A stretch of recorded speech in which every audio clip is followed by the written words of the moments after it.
ঘন জঙ্গলের গভীরে একদিন প্রবল খরা দেখা দিল। নদীর জল প্রায় শুকিয়ে গেছে। জঙ্গলের সব প্রাণী পানি খুঁজে হন্যে হয়ে ঘুরছে। ছোট্ট হরিণ খুব ভয় পেয়ে গেল।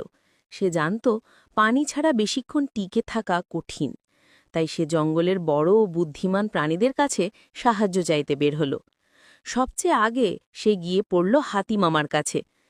হাতিমামা, পানি নেই, আমি কি করব? হাতিমামা ধীরে মাথা নাড়ল। চিন্তা করো না হরিণ, আমি শুনেছি পাহাড়ের পেছনে একটা পুরনো ঝর্ণা আছে, চলো আমরা খুঁজে দেখি। ওই সময়ই সেখানে চলে এলো জঙ্গলের রাজা সিংহ। তার গম্ভীর গর্জনে হরিণ কেঁপে উঠল।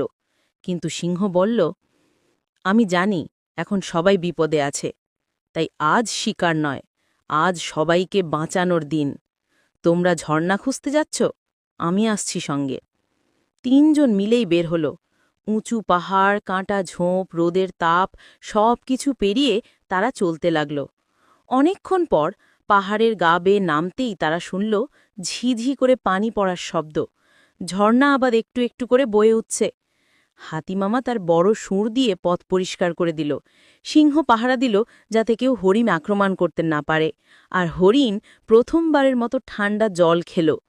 তিনজন মিলে খুশিতে চিৎকার করে উঠল।